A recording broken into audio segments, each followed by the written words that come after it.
मुझे आपसे बात करने दें।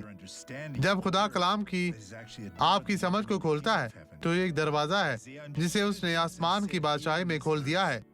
यशायाह ने इसे समझा और इसे यहाँ 62 और 10 में, बाब 62 आयत 10 में बयान किया।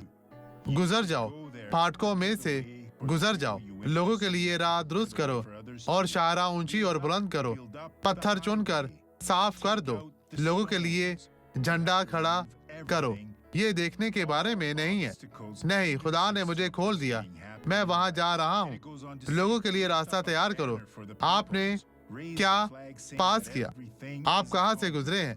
दूसरों को भी गुजरने के लिए तैयार करें। सतह सड़क बराबर, इसे पत्थरों से साफ करें। आए अब ये गवाही देखें और बरकत पाएं। खुदावंद आपको बरकत दे और मैं आपके लिए दुआ करने वापस आऊंगा।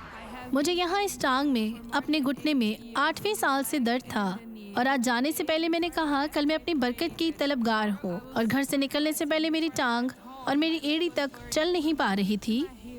जी, अब चला क्या? अब कुछ महसूस नहीं होता। आप खुदा मजीद का महसूस शुक्र है, नहीं बहुत करेंगी। बेहतर हूँ। यीशु ने आपको शिफा दी।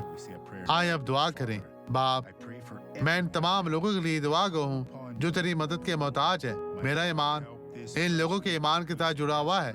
जलाल के बादशाह इन्हें बरकत दे, इन्हें छू पाक साफर मसा कर, हर तरह की बदी से महफूज रख। बदी अब चली जा, छोड़ दे यस्सु के नाम में। और आप कहें आमीन। खुदावंद आपको बरकत दे।